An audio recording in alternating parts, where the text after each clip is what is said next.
I'm here with Mr. Denis Frimpong. It's been a long time since we've talked. I was expecting you to be fairly active this year. That hasn't been the case. You wanted to be active this year. I want to thank you very much for your time. How are you? How's things? How have you been the past couple of months? Because I know you want to be active and things haven't really happened for you. Listen, I did want to be active myself this year. I was hoping five fights this year, which would be a fairly normal year for the Menace. But yeah, obviously we had some out of the cage incidents that led to me not being able to get that tally on. But I'm hoping one more fight by the end of the year. I was looking at even fucking other sports and all to try and get a fight. Obviously, I signed a fight with PFL that fell through because of the aforementioned incidents. Yeah, it's been I've been good though. I'm still training. You know what I mean? I'm always training. I don't go fuck fight or not. Like I'm ready to fight someone if they fucking look at me wrong in the street. So you know, Yeah, so yeah, like that. We were looking forward to. I was looking forward to seeing you fight, and obviously, like you said, this the outside the cage incidents. You're looking to fight one more time before the end of this year. What's your plan then for next year? I know it's a bit far away, but are you looking to kind of get as many as you can because of the kind of layoff this year? Like I said, you're fit, you're healthy. Is that more frustrating when you're fit and healthy and you can't get matched? like yeah, but it's given me a bit of time to also focus on things that when I am active I haven't been able to focus on. Like outside of the cage stuff, life. You know what I mean? Fucking forming relationships and building my own thing in life, which is nice as well. Because as I said, I am still training, I'm still getting better. It's also given me a bit of an intermittent period where people are going to watch my last fight and they're not going to expect what's coming in the next fight because they're going to think I'm still that fighter. But as I say, I always say this, I'm still making those newbie gains. So you're going to see a completely different level of fighter at that stage. Like I look at my last fight with Callum and I just know I'm a completely different fighter. And everyone says that, but I actually am a completely different fighter now. And also, I mean, my goal when I made my MMA pro debut was I want to have 30 to 35 fights in my career, which, if I had a 10-year career would equal 3 fights a year, right? Um, so yeah, like I'm still on track to do that. I could have sometimes four, sometimes five, maybe two 1 year. You know what I mean? So on average, it's 3 fights a year. So I'm still on track to do that. So yeah, I'm not too fussed. I'm just more so. I would have liked to have known that I was only going to have 3 fights a year, so I could have spaced it. Then I could have said January, June, and like November. Rather than January, April, fucking ages, and then you know. But it's not like I've been out for 2 years, so the ring rust won't be an issue anyway. Yeah, and I was actually gonna. You actually answered the question that I didn't even ask. Was about the improvements that you've had since your last fight. Do you see them yourself, or do you just go from one stage to another and then be like, "Fuck, how did I get there?" Or do you feel it every time you're in the gym? Do you see it every time you're with a sparring partner? Do you see them as they happen, or is it more of a reflective thing looking back? It's reflective, and it's like at the very start doing it, you see this progression of like, it's like a almost like a bell curve progression, and it plateaus somewhat when you get to some stage. But then you see like incremental, and then this boom level up every few months. And I've had like two, three of them since my last fight. So I just know like it's going to be a long night for whoever has to get in the cage with me next. Um, and I've also changed my whole outlook on looking for KOs, looking for finishes. Everyone wants KOs and finishes, yeah, but I'm at the stage now. I just want to fucking hurt people. I like it doesn't hurt getting knocked out. I've never been knocked out, but people have described to me it doesn't hurt. The lights just go off, and then you wake up and you're grand. What really does hurt is spending 15 minutes in there getting hit with shots that aren't knocking you out, but they're hurting you. You feel them, and then you get cut, and then you get fucking teeped in the belly, and then you get a leg kick, and everything hurts. And then after that 15-minute fight, you're like, fucking hell, mate, I'm fucked. I can't train now for another 3 weeks. So that's what I want to do to people now. I just want to butcher them. I want to Tony Ferguson them. I want them to look like they've been in a bad train accident. And I'm not even arsed about finishing. If the finish comes, it comes, but I'm not looking for it. Do you think, obviously, uh with your outlook being like that, that the finish might come more naturally? Did you find in fights you were looking for the finish, you were trying to push it, and rather than just kind of being in a rhythm and just like I said, just teeing off on people, hurting people because you've got the teeps, you've got the jabs, you've got the leg kicks. Um, if you just kept doing that, do you think it will eventually just present itself rather than you chasing it? Yeah, I think it will open up the avenues a lot more easy. Every knockout I've gotten has come where I didn't think I was going to knock them out in that sequence. It just fucking happened. It just like came off as part of some, yeah, I don't know what you want to call it, like adrenaline fueled fucking spur of the moment thing. But yeah, I do think it will happen more organically now. That I'm not hunting for it because, as you said, when I did get knockouts and then I looked to finish people, I didn't. Where when I was like just going in, like, yeah, I'm just gonna stick to the game plan. I did knock people out. So Yeah, so yeah, obviously that just shows a little bit of maturity then on your stage, and just true experience of being in the cage. And talk to us about the gym at the moment. The gym is absolutely buzzing. It's a fantastic gym. Obviously, yourself has gone there, Armin's gone there, and Armin, since he's had quite a bit of time there, looked fantastic. I think the guy he knocked out was the first time that guy's ever been knocked out. You've got fighters in all the major promotions, obviously there recently as well in UFC. How is that gym at the moment, and how are you finding it? You spent quite a substantial amount of time there. What's it like? And just tell it to fighters that might be interested in joining around that area. yeah, obviously we've got Larone. We're just out on not last weekend before. Yeah. He's in the top 10 now in the UFC. He's got to be, a top 10 in the world guy that we get to pick the brains of and spar with and share the mat time with. It's invaluable. And just knowing where our levels all at, because we all see how we get on in the gym, and knowing that that's the level he's at, like we know we can compete with anyone. Obviously, we've got Atiba, just won on Contender Series not long ago, knocked the guy Sparko. Obviously, we had Maxwell on PFL. He's being described as another Francis Ngannou. We've got Kiru out now in a couple of weeks on Road to UFC Asia. He's in the final. Um, yeah, a lot's been happening. So by the end of the year, we'll have 3 fighters in the UFC. I imagine by the end of next year, we'll have 6, 7, 8 fighters in the UFC if everything goes well. Um, so yeah, we're slowly becoming not just a powerhouse of MMA in the UK, but a powerhouse globally of MMA, and everyone's going to start realizing that they can't fucking strike with us. And I think people already realize that once they're in there with an MTT fighter, it's anxiety. Do you know what I mean? Because we understand the striking game so much better than a lot of these other gyms that they just get like, oh fuck, this guy's not just standing and banging; he's technically, systematically doing things that I don't understand. So let me just grab hold of him, and that's how they'll fight. You know. Yeah, because that Lerone Murphy and Dan Ige fight, that was actually obviously apart from Max and the co-main, that was one of the fights that I was looking forward to because it was that proved to be an exciting fight. It looked like it was going to be, and it was.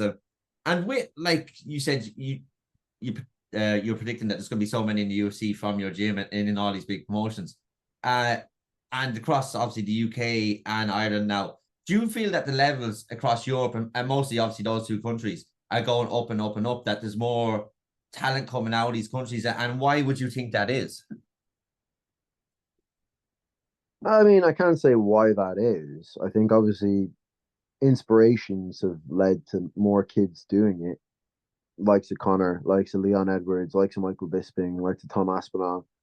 You know, yeah, they've pushed on the next generation of people and next generation of kids, and fighters that maybe were in jiu-jitsu or were in kickboxing to then go to MMA, taekwondo, whatever happens to be, whatever other martial art.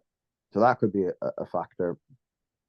Also, I think just like the knowledge of, like when you get someone like Leon who goes in there in the cage against these high level American guys, high level whatever other guys, they come back, they share the knowledge grows, it spreads. Someone trains with Leon, a few times over a few weeks, comes back to Manchester, says, "Oh, this is what I picked up off him." Then they go to Liverpool, you know what I mean? And the knowledge spreads. And it's a small country, so like the knowledge will spread faster. So it's not like you're going, "Oh, I'm from Florida and this guy's from New York." It's fucking, might as well be another country. Do you know what I mean? Yeah. So the knowledge I think spreads faster in the UK and Ireland. Um, and yeah, I think just like I said, just the culture of excellence that's being built through seeing that this can be done by us, not just by the Americans and the Brazilians and the Russians. Yeah, no, 100%. And obviously, you haven't had a fight in a long time, so you've been kind of quiet. When you're quiet, I don't know how to take it. I'm always used to you going at someone. When you're quiet, are you happy or are you waiting to go at someone? And I know obviously you've no kind of fight booked at the minute, but is there anywhere or anyone you'd like to fight at the minute, or like to start terrorizing people again? Um, the quietness has come as a result of a few things. Obviously, um, I've not had a fight. I did terrorize Kunle a little bit when I had that fight book with him. Um, but yeah, also just like as I said earlier, I'm focusing on like life things and other things in life. I'm trying to like I'm too busy to be honest. Like, and as Lil Wayne said, real G's move in silence like lasagna. So take that how you will. It's the calm before the storm. It will come. Um, the menace is still about. I'm just watching. Obviously, my page got deleted as well, so that's a big factor. I don't have as many people to keep entertained anymore as I did. But that'll all come back. That'll all Yeah, and fucking there draw. was there was a couple of stories on there or highlights that I wanted to show people, which we couldn't go back and see because I was trying to describe it to people and they just couldn't understand. And I was like, Uh, "Oh, you have to see this. You have to see this." But obviously, we couldn't. Do you have like a timeline for a return? Like I said, if I know there's nothing book, or if there was that book, I wouldn't expect you to say it. But like, is there a date you'd want to come back at? Are you just going to take it as when a fight comes to you, you're going to go for it once it's the um, I will have a fight by the end of the year, 100%. Like, I will not go the rest of 2024 without having one more fight. Um, I was actually meant to fight on BKFC. That was in talks. 'Cause I just wanted a knock. And it was something I always sort of juggled with the idea of. An opportunity came up, but unfortunately they've moved. I think they've changed the date of the event. So I said I'm not going to wait around till next year, and I'm currently in the process of trying to sort out another fight. If that goes through, it will be a big fight for the scene, for the UK and Ireland scene, for MMA in general, for myself, for my opponent. Um, yeah. Yeah, I look forward to seeing a fight announcement then. And BKFC, obviously, you came from jiu-jitsu through to MMA. What made you want to try your hand at bare knuckle? I want to just can I just correct you there? Yeah, before I ever did jujitsu, I came from bare knuckle. Yeah, Okay. when you fight people on the regular in clubs, in pubs, in school, you don't wrap your hands up and put gloves on. You just fucking scrap. There's headbutts, there's fucking all sorts involved. Other people jumping in. So that was my background. Um, Yeah, it was as I said, it was something I was just always interested in. I like the outlook of it. I like the way it's laid out. Um, it's obviously a growing sport. Um, Someone can't hold on to my legs in BKFC. And I think my style would suit that. I see a lot of guys in doing bare knuckle that, for lack of a better word, are stiff dossers. You know, they just rely on their hardness and their grit. But I would go in there, I believe, and I would technically outclass, piece up, cut up, and outwork a lot of these guys. So that was the main inspiration for that. And I'm not closing all doors that in the future. I want to have one fight in every rule set. So I want to have a Muay Thai fight at some point. I want to have a K1 fight. I want to have even a fucking Taekwondo tournament. Do you know what I mean? I want to do it under every style, and I think bare knuckle is one that just appeals to me quite a lot, to be honest. So Yeah, that's quite the bucket list, and it is an achievable one to try and get one in every discipline. And you talked about obviously a lot of people rely on their hardness. Do you think as well if you went to BKFC as you do in MMA at a weight class, you would just be too tall and rangy for people, and they just wouldn't even with your technique, they just wouldn't be able to touch it. I think I'd just fucking piece up people from the outside. And to be honest, even in the lead up when I was thinking that I was fighting, I did a lot of boxing. My hands got a lot crisper. And even on the inside, this is what I'm saying. Like my game has totally changed. My boxing is so much more crisp. My inside fighting in boxing range is so much more crisp. I'm not relying on my kicks as much anymore. I'm boxing people up. Um, you know, getting in that pocket, biting the gum shield a little bit, and having faith in my hardness, and obviously just the mentality and the mindset that you have to go into when you're thinking I'm fighting bare knuckle. Do you know what I mean? Shit, I'm gonna have to fucking get dirty here. So I've started getting dirty in the MMA rounds now as well. So yeah, like my style used to be like some pristine prostitute, like that you'd pay a couple grand for a night with. But now I've become some sort of dirty street brass that smokes crack 4 times a day. And yeah, I'm just gonna get in there, get in your face, spit my blood on you, you know what I mean, and make you call me daddy. Right, I'm trying to hold back the laughter here for a second while you finish that up. But um, I like the analogy, by the way. Very poetic, as your standards always are. You talked about the inside boxing there as well, that your boxing has gotten better. Do you feel obviously you were able to keep people arranged with your kicks, you could keep them on the outside, and if there was something that was good on the inside, that's where they'd look to get with you. Is with that improvement, do you think that's going to stifle a lot of people's offenses against you and then nullify like the striking chance within the shorter range? 100%. And yeah, like people are gonna try and get inside. They're gonna get inside now, and they're gonna realize, oh shit, it's not safe here either. You know, it was never really safe in there anyway because of the elbows and the knees and all the other tools. But now people are just gonna get punched up in punching range. They're gonna say, "Fuck that! I need to get out punching range, get out into kicking range, get kicked, come back into punching range, get elbowed." So it's not like I've changed my game. I've just added another layer. So my style has become more and more like an onion, or like an ogre. So ogres have layers. My MMA style has layers. So I'm just adding layers every time.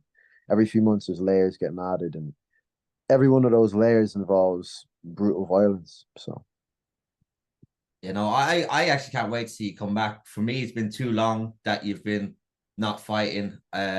I was quite, I want to say, not disappointed with you, but disappointed with how things kind of went for you this year because you were one of the prospects, top prospects coming out, going into pro. The way things kind of started in the pro went very good, and then all of a sudden, we haven't seen you for quite some time, and for me, it's a bit of a shame. I can't wait to see you get back in there. I'm gonna let you go. I'm gonna thank you very much for your time. Is there anything you want to say before you go, or anything else? The floor is yours if there is. And thank you for coming on again. yeah, obviously, thank you, Dave, for having me on. It's always good to be on. One of the first sort of interviews I had, so it's always good to get back to my roots. One thing I want to say is keep an eye out on the Instagram. A fight will come soon. As I said, it's going to be a big, juicy fight. Verbally, it's been agreed. So just have to wait for the contracts to come out, get signed, get the announcement out there. And to any fighter who's looking to go pro soon or having, early on in their pro career, don't sign for Octagon MMA. Fair enough. Yeah, because we won't go into that in too much detail, but we see Will Fleury, in my opinion, he's knocked out. He should be getting title shot now. Carlos is fighting someone else. I don't Some know. nobody. Some nobody. Yeah, so but I gotta let you go. Thank you very much for your time, and hopefully we get this news in the next couple of days. No, I appreciate it, Dave. Nice for having me on. Have a good evening, lad. Yeah. Perfect. Thank you.